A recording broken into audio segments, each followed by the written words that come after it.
Sarah Mitchell's hand froze on the courtroom door handle, her knuckles white against the brass as Luna's desperate howl echoed through the hallway.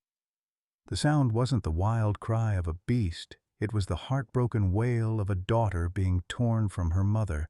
This wasn't supposed to be a death sentence. The bailiff stumbled backward, his clipboard clattering to the marble floor as the massive wolf hybrid strained against her restraints, not to escape, but to reach the frail woman who'd collapsed in the defendant's chair. Camera phones emerged like weapons, recording every second of what would become the most viral animal video in history. Judge Eleanor Whitman's gavel trembled in her arthritic fingers as she watched 43-year-old Sarah, bald from chemotherapy, clutching Luna's favorite toy, whisper, "I'm sorry, baby girl," through tears that sparkled under the harsh fluorescent lights.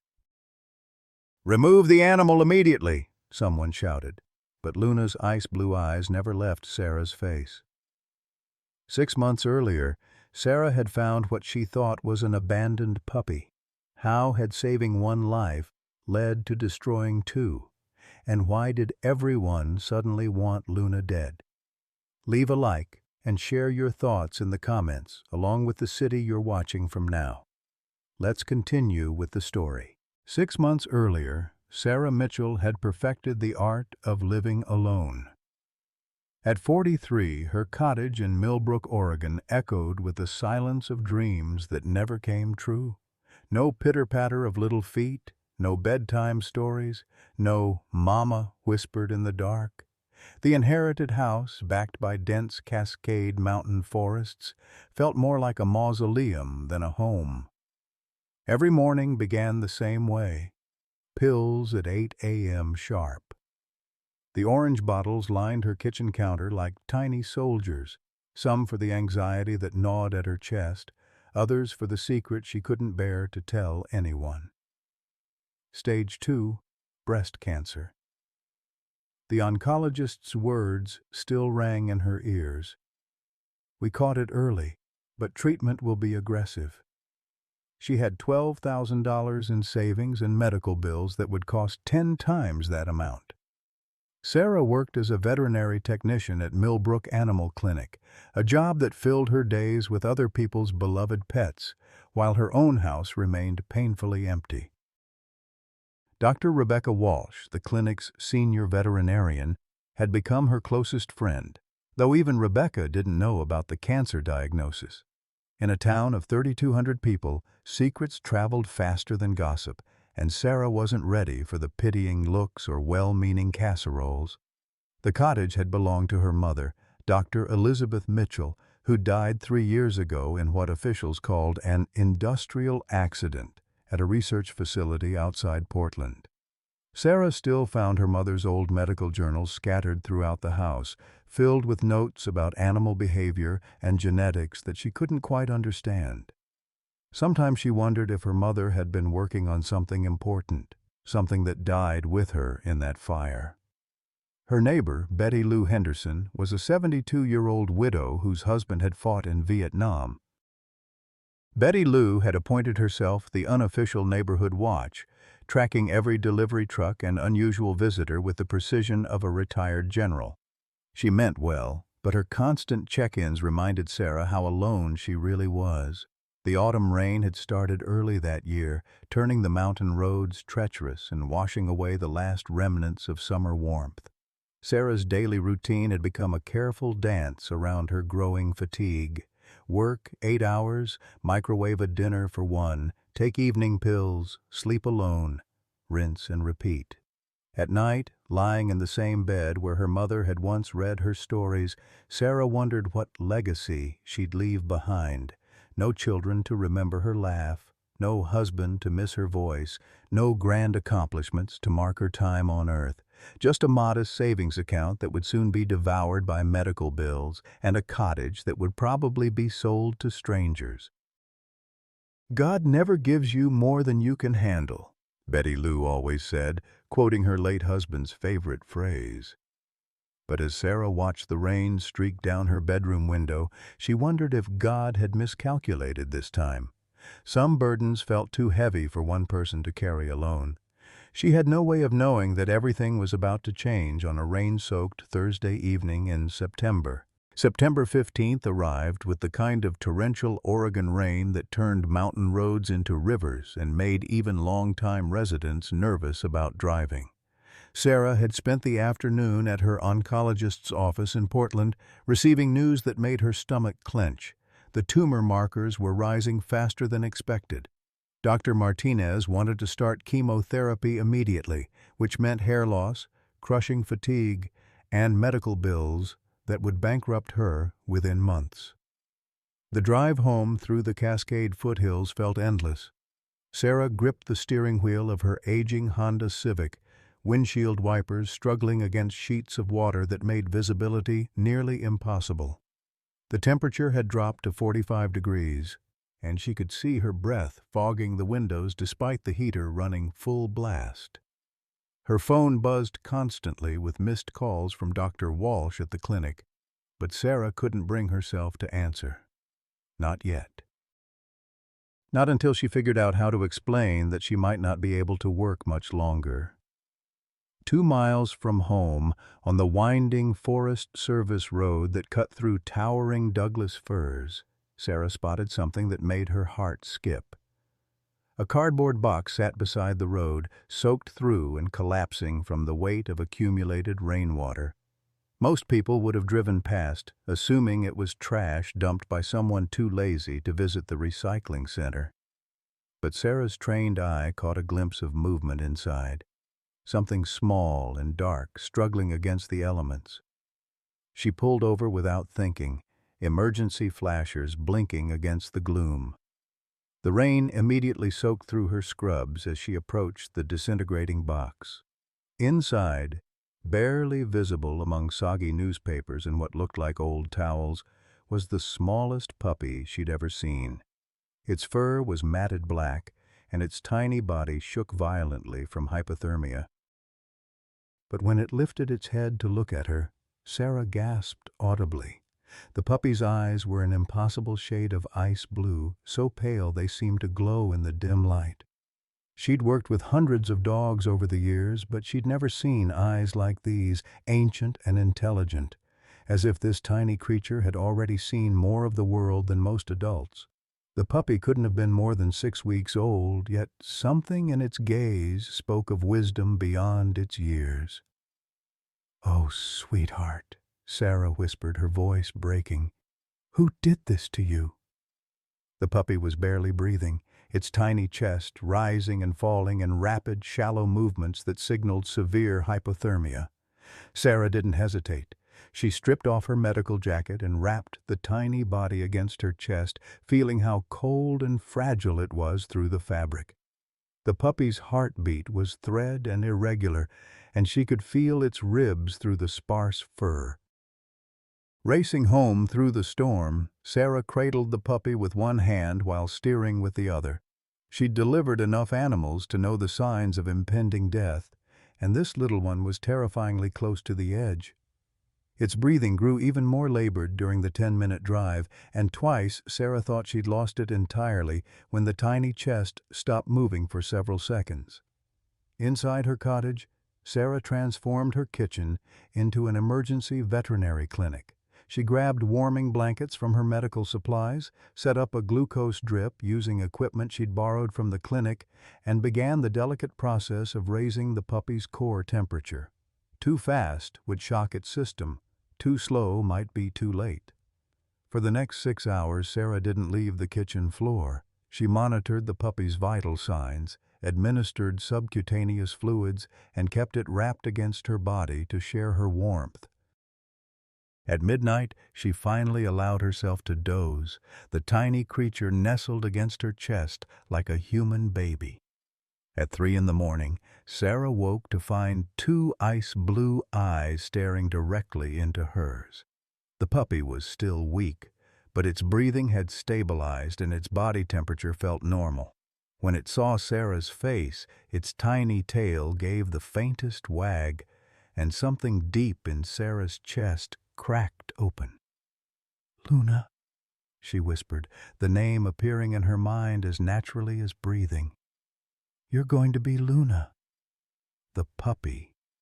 Luna seemed to understand. She pressed her small head against Sarah's palm and made a sound that was part whimper, part purr. In that moment, Sarah felt something she hadn't experienced in 3 years. Purpose. This tiny, abandoned creature needed her completely, and for the first time since her cancer diagnosis, Sarah had a reason to fight. Over the next week, Luna's recovery was nothing short of miraculous. She gained weight rapidly. Her coat grew thick and lustrous, and her personality began to emerge, but even more remarkable was her intelligence. Luna learned her name within 2 days, house-trained herself within a week, and seemed to understand complex instructions that should have been beyond any puppy's comprehension. Sarah began to notice other unusual things. Luna organized her pills by color each morning, arranging them in perfect rows on the kitchen counter.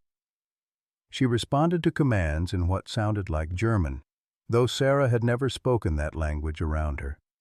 And sometimes, late at night, Luna would stare out the window toward the forest with an expression of such profound sadness that it broke Sarah's heart. By October 1st, Luna had grown at an alarming rate that made Sarah's veterinary training kick into overdrive. What had been a 6-pound puppy was now pushing 40 pounds of solid muscle and intelligence that seemed to operate on a level far beyond any dog Sarah had ever encountered. Luna's ice-blue eyes had only grown more striking as her face lengthened and her ears pointed upward, giving her an almost regal appearance that drew stares whenever they ventured into town. The transformation hadn't gone unnoticed by Betty Lou Henderson, who'd taken to watching Sarah's cottage with the intensity of a Cold War spy. "That's no ordinary dog," she'd muttered over the fence while Sarah was hanging laundry. "I raised farm dogs my whole life, and I'm telling you, something ain't right about that animal." Sarah had laughed it off, but privately she'd begun to share Betty Lou's concerns. Luna was different, too smart, too intuitive, too aware of things that should have been beyond a young dog's understanding. Dr. Rebecca Walsh had been equally puzzled during Luna's initial checkup. The senior veterinarian, normally unflappable after 30 years of practice, had spent an unusually long time examining Luna's bone density, measuring her skull, and testing her reflexes. When Sarah asked about the prolonged examination, Dr. Walsh had simply said, "I'd like to see her again in a few weeks. There are some things I want to monitor." That monitoring appointment had arrived with all the subtlety of a thunderclap. Dr. Walsh had insisted they meet after hours, when the clinic was empty and no other staff members were around. Sarah had found this odd, but hadn't questioned it, until she saw the expression on her mentor's face when Luna walked into the examination room. "Sarah," Dr. Walsh said, her voice carrying a tremor that Sarah had never heard before, "we need to talk." "And I mean really talk." She locked the clinic door and pulled the blinds before turning back to face them. "This isn't a dog. This is a wolf hybrid, and I think I know exactly where she came from." The words hit Sarah like a physical blow. "That's impossible. I found her as a tiny puppy. She's been with me for 2 weeks. I would know if she was—" "Look at her bone structure," Dr. Walsh interrupted, her hands trembling as she pointed to Luna's X-rays on the light board. "The cranial capacity, the jaw alignment, the proportions of her limbs. These aren't domestic dog characteristics, Sarah. And these scars on her body?" She indicated faint marks that Sarah had assumed were from her abandonment. "These are injection sites, multiple injection sites from when she was very young." Sarah sank into a chair, her mind reeling. Luna, sensing her distress, immediately came to her side and rested her massive head on Sarah's lap. The gesture was so purely loving, so completely trusting, that Sarah felt tears spring to her eyes. "There's more," Dr. Walsh continued, her voice barely above a whisper. "20 years ago, I worked for a government contractor. We had a facility about 40 miles north of here, hidden in the national forest. The project was classified, but I can tell you it involved breeding programs for enhanced working animals. Military applications, they said.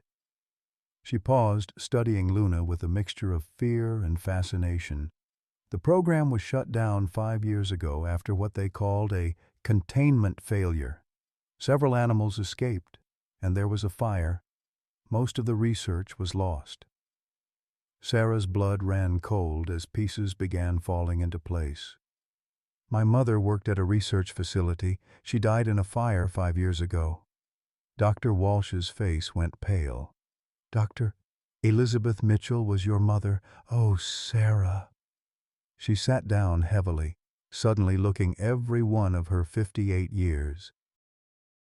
Your mother was the head geneticist on the project. She was brilliant, absolutely brilliant, but toward the end she was having serious ethical concerns about what we were doing to these animals. The revelation hit Sarah like a tsunami. Her mother, whom she'd thought worked in standard veterinary research, had been involved in something far more complex and controversial. What kind of ethical concerns? The breeding program was producing animals with remarkable intelligence and emotional capacity, but the military applications meant most of them would eventually be terminated when their usefulness ended. Dr. Walsh's voice cracked. Your mother believed these animals deserved better. She believed they had the capacity for bonds that went beyond simple training.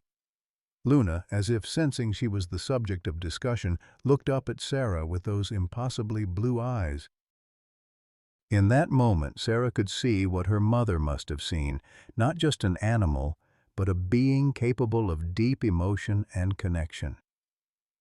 The night of the fire, Dr. Walsh continued, several breeding pairs escaped. We never found all of them. Luna could very well be one of the offspring from those escaped animals. The question is, how did she end up in that box on the side of the road? Before Sarah could process this information fully, her phone buzzed with an unknown number. She answered absently, still staring at Luna. Ms. Mitchell, this is Marcus Thornfield with Oregon Wildlife Services. I understand you've recently acquired a large canine that may not be properly registered. I'll need to schedule an inspection within the next 72 hours. Sarah's mouth went dry. I'm sorry, who gave you this information? That's confidential, ma'am. But harboring an unregistered wolf or wolf hybrid is a federal offense punishable by up to $50,000 in fines and possible jail time. I'll be at your residence tomorrow morning at 9 a.m. The line went dead, leaving Sarah staring at her phone in horror. Dr. Walsh had gone completely white. Sarah, she whispered, if they determine Luna is a wolf hybrid, they'll take her away. And given her probable connection to the government program, they might not just relocate her to a sanctuary. They might... She couldn't finish the sentence, but Sarah understood perfectly. They might put Luna down to protect government secrets. Looking down at Luna, who was watching both women with an intelligence that seemed almost human, Sarah made a decision that would change everything. Then we don't let them take her. The 72 hours that followed Marcus Thornfield's phone call transformed Sarah's quiet cottage into a war room. She'd barely slept, spending the night researching wolf hybrid laws, federal regulations, and legal precedents, while Luna watched from her bed with those penetrating blue eyes that seemed to understand the gravity of their situation. Dr. Walsh had stayed until nearly midnight, helping Sarah prepare documentation that might prove Luna was primarily domestic dog, though they both knew the evidence was thin at best. Marcus Thornfield arrived precisely at 9 a.m., driving a white government SUV that looked ominous parked in Sarah's driveway. He was a tall, lean man in his late 40s with prematurely gray hair and eyes that held a hardness Sarah recognized from her oncology appointments, the look of someone who'd seen too much loss. When Luna came to greet him at the door, Sarah watched his entire demeanor shift from professional courtesy to barely controlled alarm. "Ma'am, I need you to step back from that animal immediately," Marcus said, his hand moving instinctively toward something on his belt. "That is not a domestic dog." Sarah's heart hammered against her ribs, but she kept her voice steady. "This is Luna. I rescued her as a 6-week-old puppy from abandonment. She's been properly vaccinated and has shown no aggressive behavior toward humans or other animals." Marcus's eyes never left Luna as he spoke. "Ms. Mitchell, I've been working with wolves and wolf hybrids for 15 years. That animal displays classic wolf characteristics: the ear set, the gait, the facial structure, and most tellingly the eye color. Blue eyes in wolves are extremely rare and typically indicate specific bloodlines that we track very carefully." The way he said "track" made Sarah's blood run cold. Luna, sensing the tension, moved closer to Sarah's side but showed no signs of aggression. Instead, she sat calmly and tilted her head, studying Marcus with an expression that looked almost curious. "Mr. Thornfield," Sarah said, fighting to keep her voice from shaking, "Luna has been nothing but gentle. She's helped me through a difficult time in my life, and I can provide character references from neighbors, veterinarians, and—" "Character references won't change federal law," Marcus interrupted, though his tone had softened slightly as he watched Luna's peaceful behavior. "Wolf hybrids require special permits, specialized facilities, and constant monitoring. They can't be kept as pets in residential areas." Dr. Walsh arrived 20 minutes into the inspection, carrying a thick folder of documentation. "Mr. Thornfield, I'm Dr. Rebecca Walsh, and I've been treating Luna since Ms. Mitchell rescued her. I have complete medical records, behavioral assessments, and genetic testing that shows significant domestic dog markers." Marcus examined the paperwork with the thoroughness of someone who'd seen falsified documents before.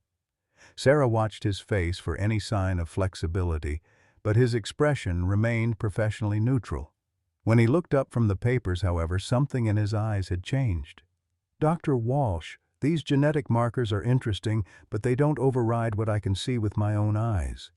This animal needs to be relocated to a licensed wildlife facility within 7 days, or I'll be forced to recommend seizure and potential euthanasia." The word euthanasia hit Sarah like a physical blow. Luna, as if understanding the conversation, pressed closer to Sarah's legs and made a soft, whining sound that broke Sarah's heart. "You can't be serious," Sarah said, her voice cracking. "She's done nothing wrong. She's never shown aggression, never caused problems in the community. You're talking about killing her for the crime of existing." Marcus's professional mask slipped for just a moment, revealing something that looked like pain. "Ms. Mitchell, I don't make these decisions lightly, but 5 years ago, a wolf hybrid attack resulted in the death of an 8-year-old boy.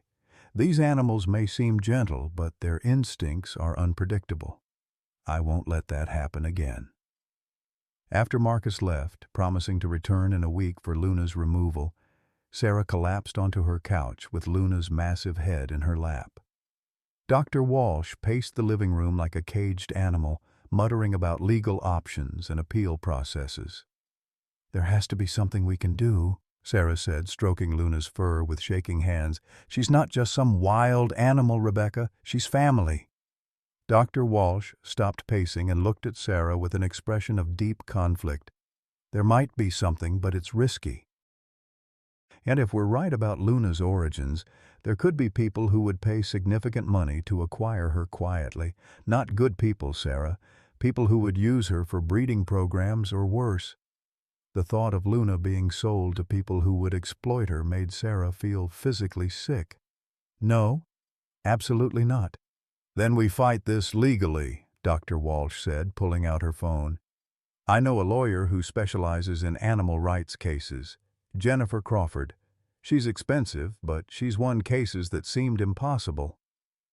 Jennifer Crawford turned out to be a sharp-eyed woman in her 50s who listened to Sarah's story with the intensity of a prosecutor building a case. Her fee structure nearly made Sarah faint.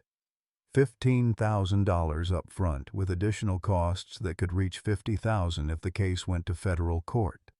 "I don't have that kind of money," Sarah admitted, her voice barely above a whisper. I have about 12,000 in savings, and I'm facing my own medical bills that will bankrupt me anyway. Jennifer studied Luna, who had been lying quietly beside Sarah's chair throughout the consultation. There might be another way. If we can generate public support, sometimes the pressure influences official decisions, social media campaigns, local news coverage, community petitions. It's not guaranteed, but it's worked before. Dr. Walsh's eyes lit up. Sarah, remember what happened with that eagle last year? The one that was going to be euthanized because of its injured wing? The public outcry was so intense that the Wildlife Service found alternative placement. That evening, with Dr. Walsh's help, Sarah created social media accounts and posted Luna's story. The response was immediate and overwhelming. Within hours, the #SaveLuna hashtag was trending locally, and by the next morning, Sarah's phone was ringing constantly with interview requests from local news stations. The media attention brought unexpected allies.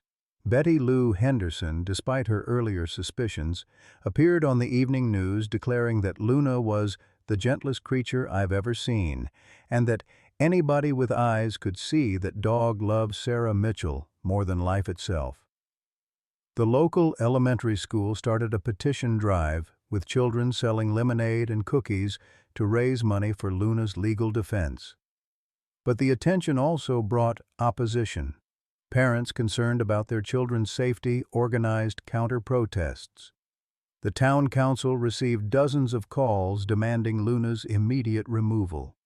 A group calling itself Millbrook Safety First started their own social media campaign, sharing graphic photos of wolf attack victims and demanding stricter enforcement of wildlife laws. The stress of the growing controversy, combined with her delayed cancer treatment, began taking a visible toll on Sarah's health. She'd lost 15 pounds in 2 weeks. Her hair was starting to thin from the stress, and she found herself exhausted by noon each day. Luna seemed to sense her declining condition and rarely left her side, bringing her medications at precise times and guiding her to bed when she pushed herself too hard. Marcus Thornfield returned twice during those 2 weeks, each time bringing additional documentation and increasingly stern warnings about federal compliance. But Sarah noticed that he always watched Luna carefully, and she caught glimpses of something that looked like uncertainty in his eyes when Luna demonstrated her gentle nature. During his third visit, as Luna calmly submitted to a behavioral assessment, Marcus made an unexpected comment. "She's remarkable, I'll give you that. In 15 years of working with wolf hybrids, I've never seen one with this level of emotional intelligence and self-control." "Then why are you trying to take her away from the only family she's ever known?" Sarah asked, her voice breaking with exhaustion. Marcus was quiet for a long moment, watching Luna interact with a neighbor's child who had wandered over during the assessment. "Because 5 years ago, I failed to protect someone who mattered more to me than anything in the world. I won't make that mistake again." The cryptic comment haunted Sarah for days.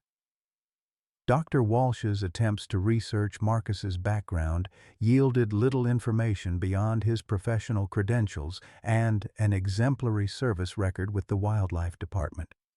But there was something in his manner, a grief that went deeper than professional caution, that made Sarah suspect his opposition to Luna was more personal than he was admitting.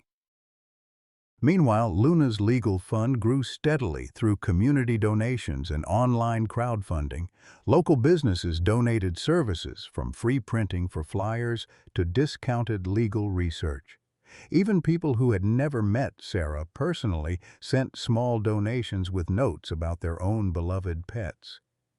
But as the 7-day deadline approached, Sarah knew that money and public support might not be enough. Federal wildlife laws existed for good reasons, and Marcus Thornfield had the authority to enforce them regardless of public opinion. Luna, seemingly aware of the countdown, became increasingly anxious, rarely leaving Sarah's side and whimpering softly whenever strangers approached the house.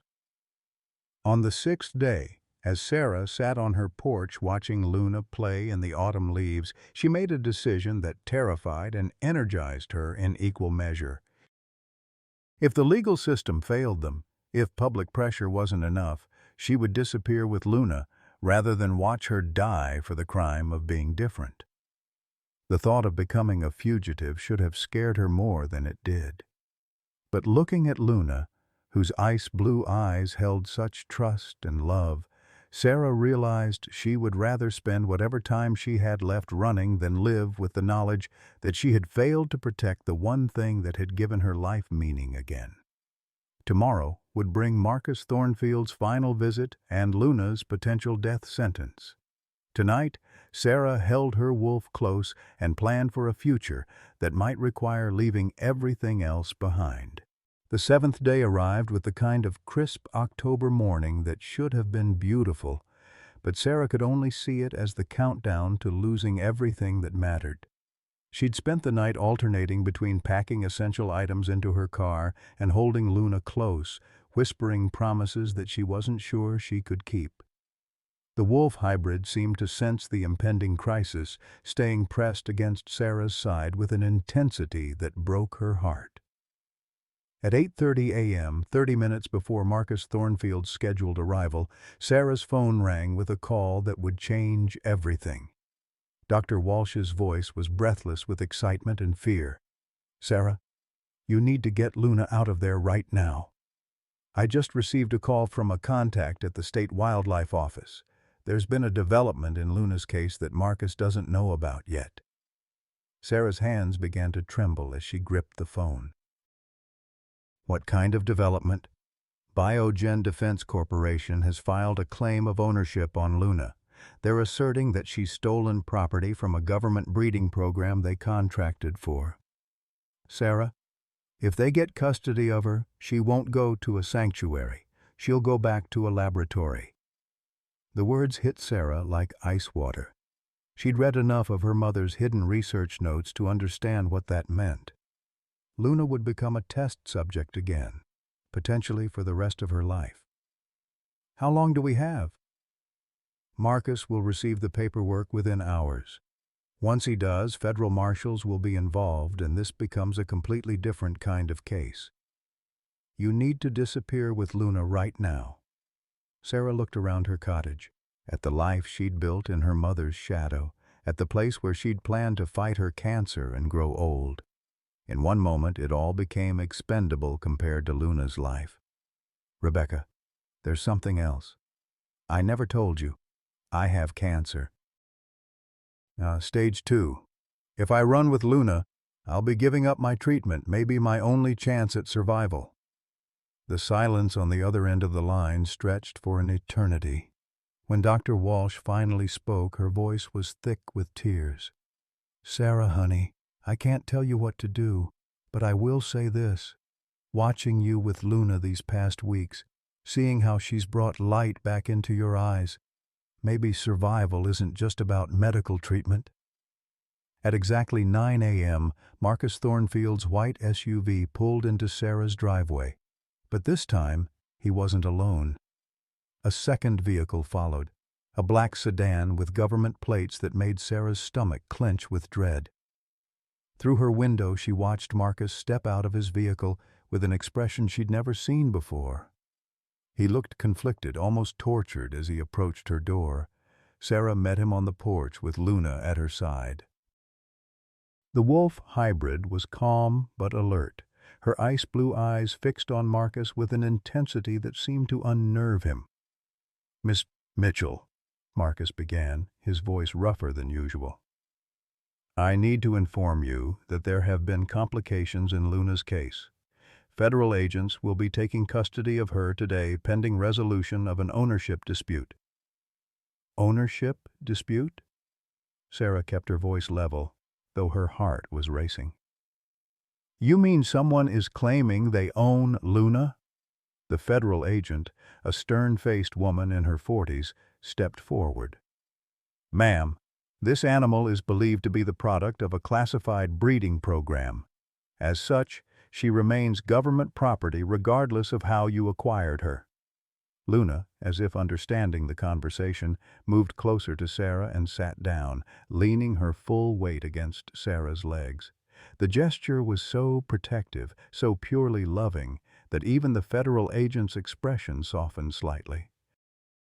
Marcus cleared his throat, and when he spoke, his voice carried an undertone of pain that Sarah hadn't heard before. "Ms. Mitchell, I want you to know that this isn't what I wanted. I've watched Luna with you these past weeks, and I can see that she's not a typical wolf hybrid. She's special." "Special enough to live?" Sarah asked, her voice breaking. "Special enough to stay with the only family she's ever known?" Marcus's composure cracked visibly. "5 years ago, my son Tommy was killed by wolves that escaped from the same program that likely produced Luna. He was 8 years old and he died because I failed to keep those animals contained." His voice was barely above a whisper now. "I thought I was protecting other children by enforcing these laws, but watching Luna, seeing how she cares for you—" The federal agent stepped forward impatiently. "Mr. Thornfield, we need to proceed with the seizure." "The transport vehicle is en route." Sarah felt the world tilting around her. Luna pressed closer, and Sarah could feel the wolf's rapid heartbeat through her fur. In that moment, surrounded by government officials and facing the loss of everything that mattered, Sarah made a decision that surprised even herself. "Agent Morrison," she said, reading the woman's name tag, "before you take Luna, I think there's something you should see." Sarah walked to her car and retrieved a thick folder she'd prepared during her sleepless night. "These are my mother's research notes from the breeding program. Dr. Elizabeth Mitchell was the head geneticist. I think you'll find them very interesting reading, especially the parts about animal welfare violations and unauthorized human genetic material being used in the breeding protocols." Agent Morrison's eyes widened as she scanned the documents. Marcus stepped closer, reading over her shoulder, and Sarah watched his face go pale. "Ms. Mitchell," Agent Morrison said slowly, "are you saying your mother documented illegal activities in the breeding program?" "I'm saying my mother kept very detailed records about everything that happened in that facility, including the names of corporate executives who authorized procedures that violated federal animal welfare laws." Sarah's voice grew stronger as she continued. "I'm also saying that if Luna is seized and returned to laboratory conditions, I'll be releasing all of those documents to every major news outlet in the country." The threat hung in the air like a live wire. Sarah had never been the kind of person to make bold ultimatums, but desperation had given her a courage she didn't know she possessed. Marcus spoke first, his voice barely audible. "Your mother was documenting the violations? She was trying to protect animals like Luna. The fire that killed her wasn't an accident, was it, Mr. Thornfield?" She was going to blow the whistle on the entire program.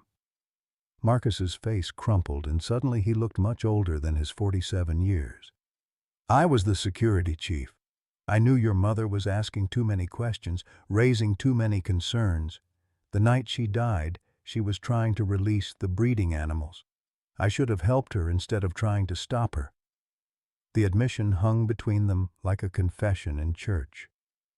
Agent Morrison was frantically making phone calls, speaking in hushed tones about document verification and legal implications.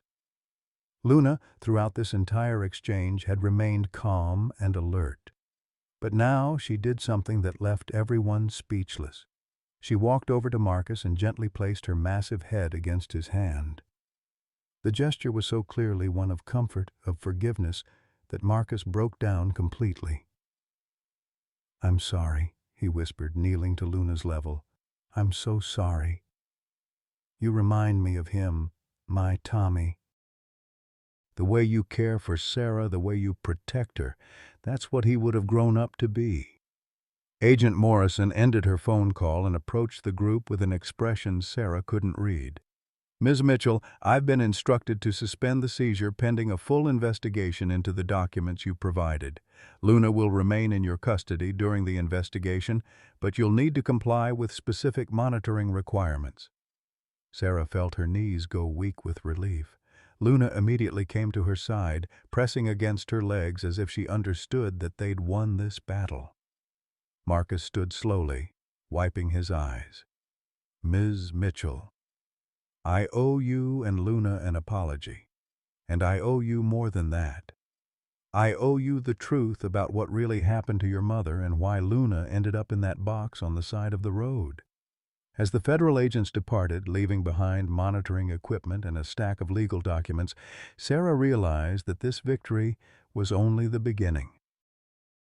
The investigation would take months, possibly years. Biogen Defense Corporation wouldn't give up easily, and her own health crisis remained unresolved. But for the first time in weeks, Sarah felt hope blooming in her chest. Luna was safe, at least for now. Marcus had become an unexpected ally. And somewhere in her mother's research notes might be the key to ensuring that Luna could live out her life in peace. Looking down at Luna's ice-blue eyes, Sarah whispered, "We did it, girl. We bought ourselves some time." Luna's tail wagged once, as if she understood that the real fight was just beginning. The temporary victory lasted exactly 3 weeks before Sarah's world collapsed in ways she hadn't anticipated. The monitoring equipment Agent Morrison had installed tracked Luna's every movement, turning their peaceful cottage into a surveillance zone that felt more like a prison than a home. Electronic sensors recorded when Luna ate, slept, and went outside, while cameras captured her interactions with Sarah and visitors. The constant mechanical humming and blinking lights created an atmosphere of anxiety that both Sarah and Luna felt deeply. But the real tragedy wasn't the surveillance. It was what the stress was doing to Sarah's health. She'd delayed her cancer treatment for over a month, and her body was beginning to rebel in ways that terrified her. The weight loss had accelerated, leaving her skeletal and weak. Her hair had started falling out in clumps, not from chemotherapy but from the toxic combination of stress and advancing disease. Some mornings, she could barely get out of bed without Luna's help. Dr. Martinez, her oncologist, had been calling daily with increasingly urgent messages. The latest scan results showed that the tumor had grown significantly, and delaying treatment any longer might make it inoperable. Sarah stared at the medical reports scattered across her kitchen table, each page representing a choice between saving herself and protecting Luna. The legal bills were mounting faster than Sarah could comprehend. Jennifer Crawford's initial estimate of $50,000 had proven laughably optimistic once Biogen Defense Corporation deployed their army of corporate lawyers. The defense fund that had seemed so promising was being drained by expert witness fees, document analysis costs, and federal court filing expenses. Sarah's savings account showed a balance of $847. "I can't do this anymore," Sarah whispered to Luna one evening as they sat on the porch watching the October sunset. "I'm dying, Luna. The cancer is winning, and I don't have the money to fight both this legal battle and my disease." Luna pressed her massive head against Sarah's chest as if she could absorb the pain through proximity. Her ice-blue eyes held an understanding that seemed almost human, and Sarah wondered if wolves could sense death approaching the way dogs supposedly could. The breaking point came on a Tuesday morning when Sarah collapsed in the kitchen while preparing Luna's breakfast. She'd been feeling dizzy for days, but this was different.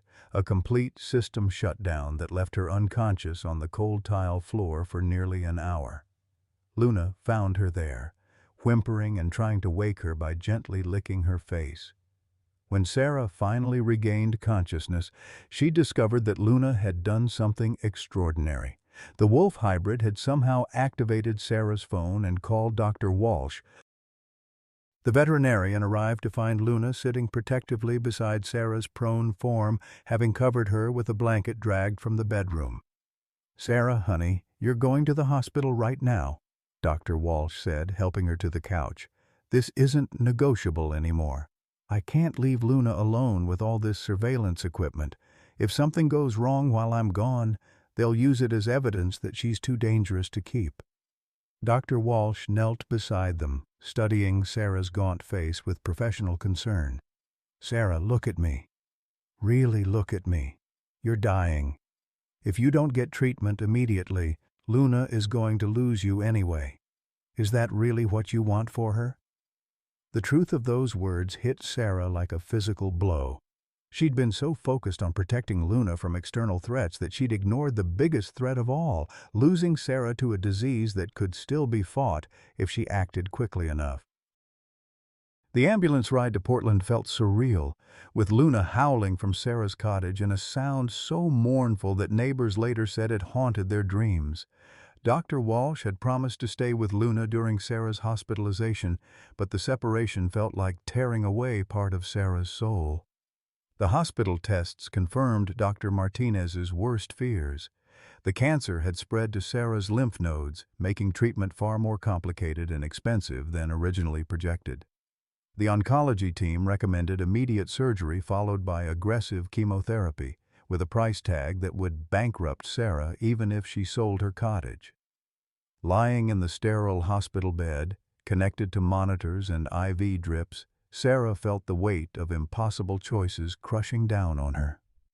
Through the window, she could see the forest-covered mountains where Luna was waiting, surrounded by surveillance equipment and legal documents that might determine her fate. That night, as Sarah drifted in and out of consciousness under the influence of pain medications, she dreamed of her mother.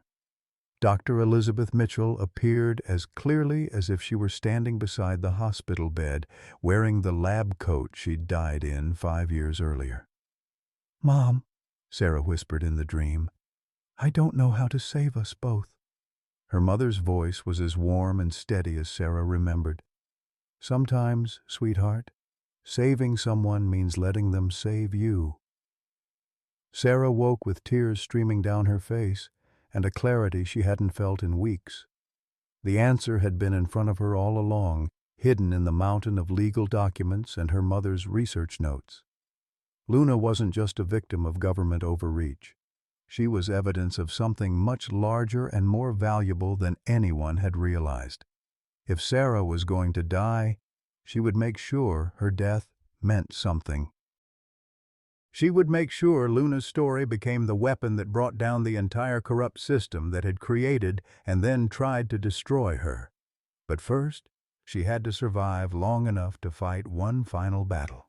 Sarah's recovery from emergency surgery took place in a haze of morphine and mounting desperation. The oncology team had successfully removed the primary tumor, but the cancer had spread further than anyone had anticipated. Dr. Martinez spoke in careful clinical terms about aggressive intervention and guarded prognosis. But Sarah heard the truth beneath his professional language. She was running out of time. From her hospital bed, she coordinated what felt like the most important investigation of her life. Jennifer Crawford visited daily, bringing boxes of her mother's research documents that painted an increasingly damning picture of the breeding program. Dr. Elizabeth Mitchell had been meticulous in documenting not just the scientific procedures, but the ethical violations, budget manipulations, and cover-ups that had characterized the project from its inception. "Your mother was building a case," Jennifer explained during one visit, spreading photographs and documents across Sarah's hospital table. "Look at these financial records. Biogen Defense Corporation was billing the government for animals that had already died, claiming research successes that never happened, and using federal funds for unauthorized breeding experiments." But the most shocking revelation came when Marcus Thornfield appeared in Sarah's hospital room on her 5th day of recovery. He looked like a man who hadn't slept in weeks, carrying a briefcase that he clutched like a lifeline. "Ms. Mitchell," he said, his voice hoarse with exhaustion, "I need to tell you what really happened the night your mother died. And I need to tell you how Luna ended up in that box on the side of the road." Marcus sat heavily in the visitor's chair, his hands trembling as he opened the briefcase. Your mother wasn't just documenting violations. She was planning to expose the entire program to Congress. The night of the fire, she was trying to evacuate the breeding animals before federal investigators arrived the next morning. Sarah's heart monitor began beeping faster as Marcus continued his confession. I was ordered to stop her. My supervisor said she was stealing government property, committing treason. But when I got to the facility that night and saw what she was doing, his voice broke. She wasn't stealing anything, Sarah. She was saving them. Marcus pulled out a photograph that made Sarah gasp. It showed her mother, Dr. Elizabeth Mitchell, holding a tiny black puppy with ice blue eyes. Luna's mother. Your mother managed to get Luna's pregnant mother out of the facility before the fire started. The other animals weren't so lucky. Dr. Mitchell died trying to go back for them. Marcus wiped his eyes with a shaking hand. The pregnant wolf survived long enough to give birth in the forest. When Luna was old enough, her mother brought her to the edge of your property and left her there. She knew somehow that Luna belonged with you. The revelation hit Sarah like a tsunami of grief and understanding. Luna hadn't been randomly abandoned. She'd been deliberately delivered to the daughter of the woman who had died trying to save her species. There's more, Marcus continued, his voice strengthening with resolve. I've been investigating Biogen Defense Corporation since that night. They weren't just running breeding experiments, Sarah. They were using the animals for pharmaceutical testing, weapons research, and procedures that would be illegal if performed on domestic animals. Your mother's death wasn't an accident. It was arson to destroy evidence. Jennifer Crawford leaned forward intently. Marcus, are you willing to testify to this in federal court? I'm willing to do more than that, Marcus replied, pulling out a thick folder. I've been secretly documenting Biogen's activities for 5 years. Financial fraud, animal cruelty, human safety violations. I have enough evidence to bring down not just the corporation, but several federal officials who've been covering for them. The next week transformed Sarah's hospital room into a war room. Journalists, federal investigators, and animal rights activists streamed through in a constant parade of interviews and document reviews. The story that emerged was bigger than anyone had imagined. A decades-long pattern of corporate corruption, government cover-ups, and animal abuse that reached into the highest levels of the defense establishment. Dr. Walsh arrived with video footage that would change everything. Sarah, remember how Luna seemed to understand German commands? I found security footage from the original facility. The grainy video showed Dr. Elizabeth Mitchell working with Luna's parents, speaking to them in German while conducting behavioral tests. Your mother was German-American, wasn't she? She taught them commands in her native language. But the most powerful evidence came from an unexpected source. Betty Lou Henderson had been quietly documenting Luna's behavior with her late husband's old camera equipment, creating a comprehensive record of Luna's intelligence, gentleness, and emotional sophistication. That wolf has never shown a moment of aggression, Betty Lou declared to a CNN reporter, her voice carrying the authority of 7 decades of life experience. She organizes Sarah's medications, alerts neighbors when Sarah's having medical episodes, and protects children in the neighborhood. If that's not proof of her character, then character doesn't exist. The media explosion that followed exceeded everyone's expectations. Luna Legacy began trending nationally as people shared stories of their own rescue animals and demanded justice for the breeding program victims. Celebrity endorsements poured in from actors, musicians, and professional athletes who owned rescue animals. A GoFundMe campaign for Sarah's medical bills and Luna's legal defense raised over $500,000 in 3 days. But Biogen Defense Corporation wasn't surrendering without a fight. Their lawyers filed countersuits, claiming that Sarah and her allies were stealing proprietary research animals and threatening national security. Corporate executives appeared on news programs arguing that Luna represented dangerous security risks if left in civilian hands. The turning point came when a congressional subcommittee announced hearings into the breeding program. Senator Patricia Williams, chairwoman of the Government Oversight Committee, scheduled public testimony for December 15th, exactly 2 months after Sarah had first found Luna shivering in that cardboard box. Dr. Martinez delivered Sarah's latest test results with a mixture of amazement and cautious optimism. "I've never seen anything like this," he said, studying her chart. "Your cancer markers have dropped significantly since you started chemotherapy. The stress reduction and sense of purpose you found in fighting for Luna seems to be enhancing your treatment response." Sarah looked at the medical reports with wonder. "Are you saying that fighting for Luna is helping me heal?" "I'm saying that the human spirit has healing powers we don't fully understand," Dr. Martinez replied. "Your determination to protect Luna has given you a reason to fight that's stronger than the disease." Meanwhile, Luna herself had become an unlikely media sensation. Videos of her gentle interactions with children, her protective behavior toward Sarah, and her remarkable intelligence were viewed millions of times. The contrast between Biogen's portrayal of her as a dangerous weapon and the reality of her loving nature became impossible to ignore. Marcus's transformation was equally remarkable. The man who had arrived to seize Luna had become her most passionate defender. His testimony before the congressional subcommittee, describing both his son's death and his subsequent investigation into Biogen, was broadcast live and watched by over 20 million people. "Luna represents everything we should aspire to in our relationship with animals," Marcus told the packed hearing room. "Intelligence, loyalty, love, and trust. Biogen Corporation wants to reduce her to a laboratory specimen, but she's so much more than that. She's proof that the bonds between humans and animals can transcend species, circumstance, and even tragedy."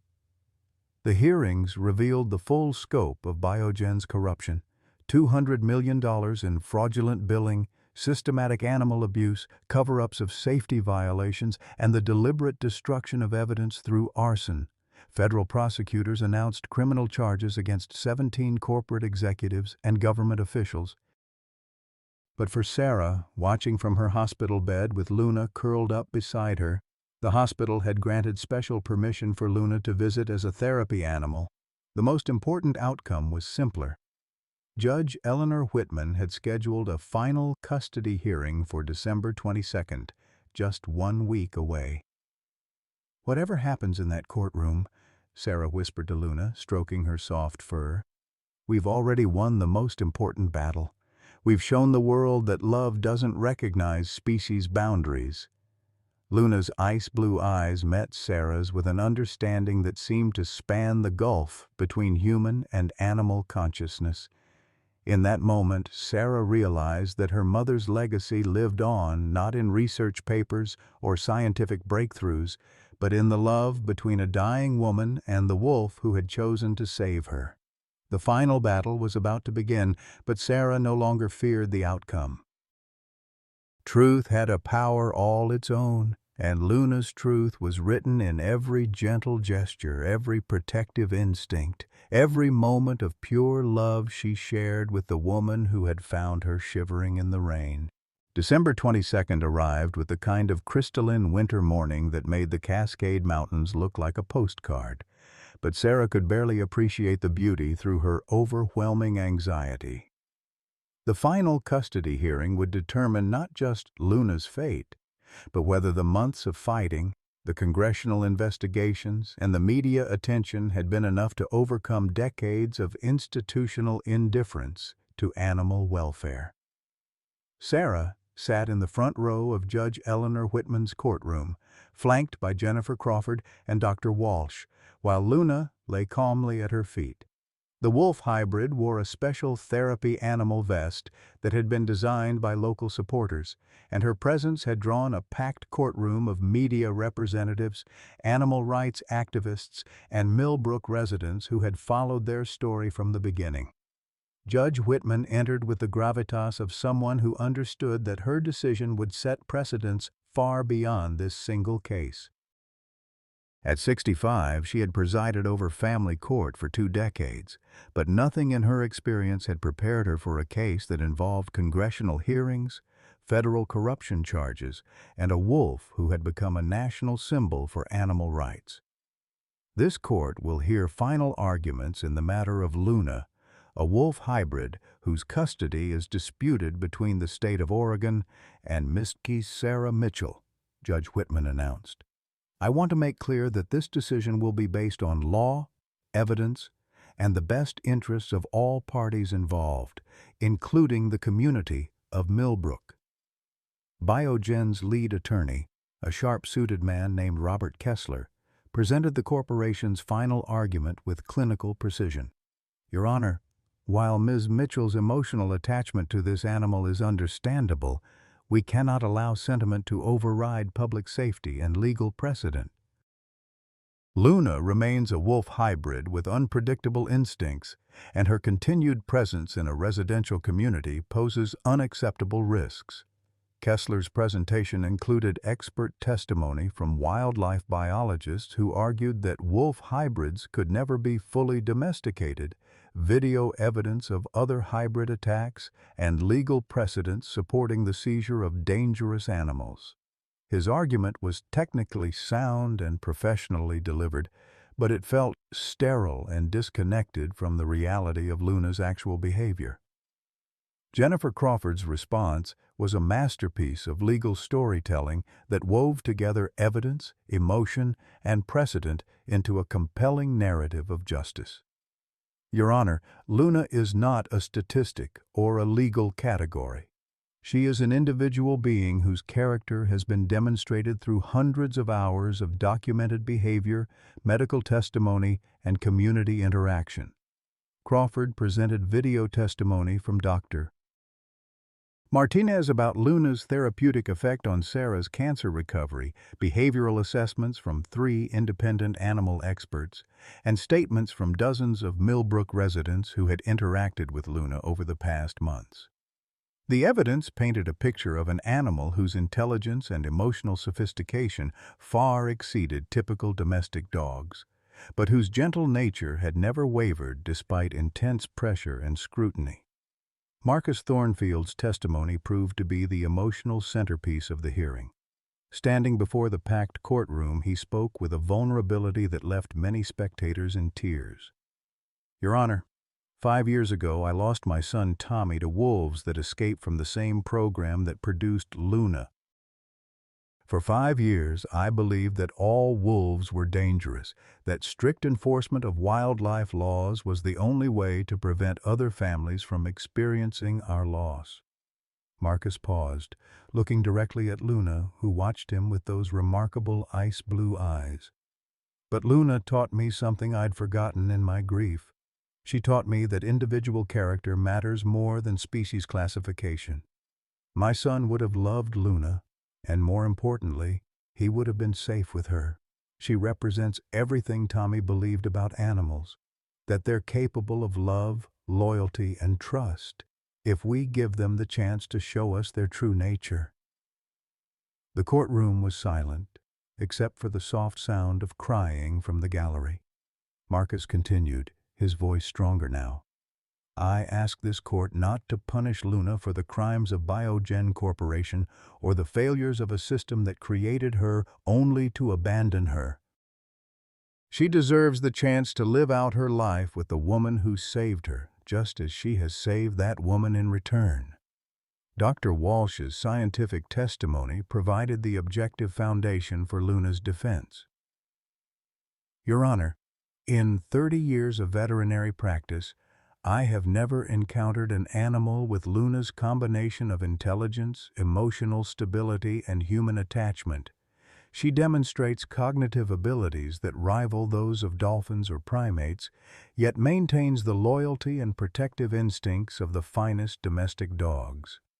To destroy such a remarkable being would be not just legally questionable, but scientifically and ethically unconscionable. Betty Lou Henderson's appearance as a character witness brought a note of folksy wisdom that seemed to resonate with Judge Whitman. "Your Honor, I'm 72 years old and I've seen a lot of animals in my time, some good, some bad, most somewhere in between, but I've never seen an animal with Luna's heart. She takes care of Sarah like a daughter takes care of her mother. She watches over our neighborhood like a guardian angel.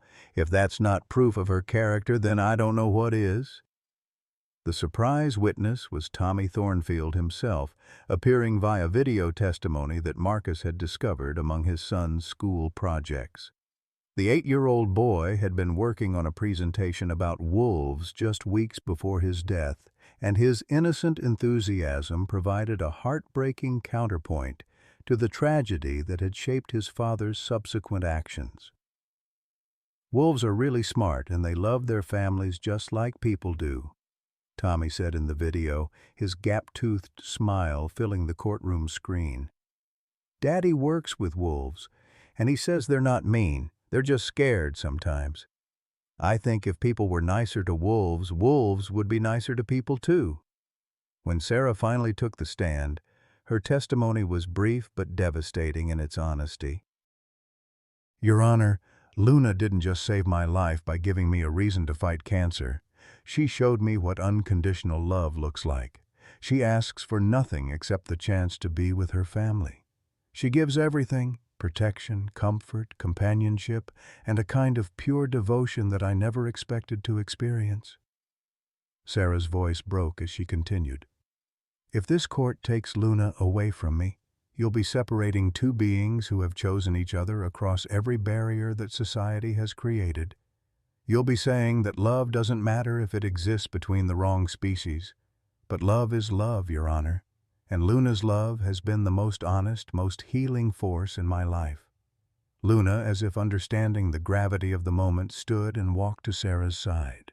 She sat calmly, her massive head resting against Sarah's leg, while Sarah's hand automatically found the familiar comfort of stroking her fur.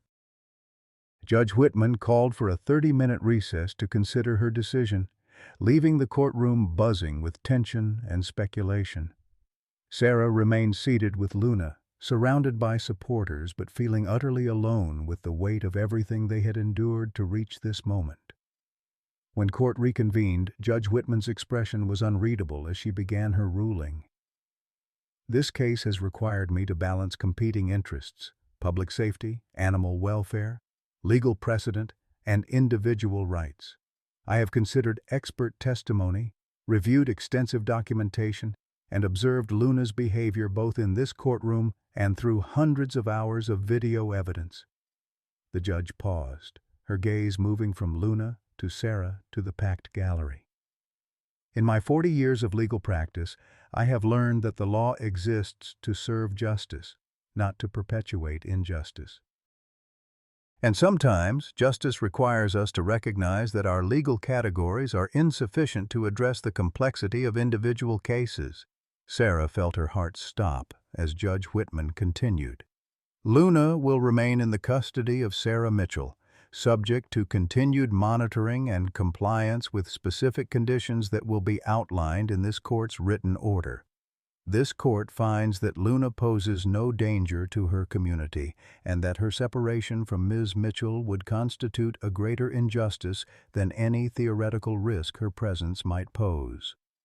The courtroom erupted in cheers and applause that continued for several minutes.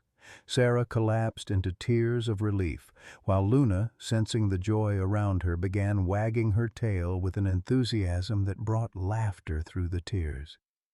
Outside the courthouse, as media crews captured their first moments of freedom, Sarah knelt beside Luna and whispered, "We did it, girl. We're going home." Luna's ice-blue eyes sparkled in the winter sunlight as she pressed her nose against Sarah's cheek, a gesture of pure love that would be replayed millions of times in the coming days. They had won more than a legal battle. They had proven that family transcends every boundary except love itself. Message for American seniors, 55 to 68. Sometimes, life's most precious gifts come wrapped in the most unexpected packages. Sarah Mitchell thought she was rescuing an abandoned puppy, but Luna, the wolf hybrid, ended up rescuing her from cancer, loneliness, and a life without purpose. At 43, facing her darkest hour, Sarah discovered that family isn't always defined by blood or species. Sometimes it's defined by the depth of love and loyalty we're willing to fight for. Their journey from a rain-soaked road to a federal courtroom proves that it's never too late to find your reason for living, even when the whole world seems against you. Sarah's courage to fight impossible odds while battling cancer shows us that our greatest strength often emerges when we're protecting something we love more than ourselves. Luna didn't just give Sarah a reason to survive her treatment, she gave her a reason to thrive. Their story reminds us that the most meaningful relationships in our lives might be the ones we never saw coming, and that love truly has no boundaries when it's genuine and unconditional. Questions for comments. Have you ever found unexpected family or friendship when you needed it most? What would you fight for even when the odds seemed impossible? Please share your thoughts and experiences in the comments below. Your story might inspire someone else who needs hope today.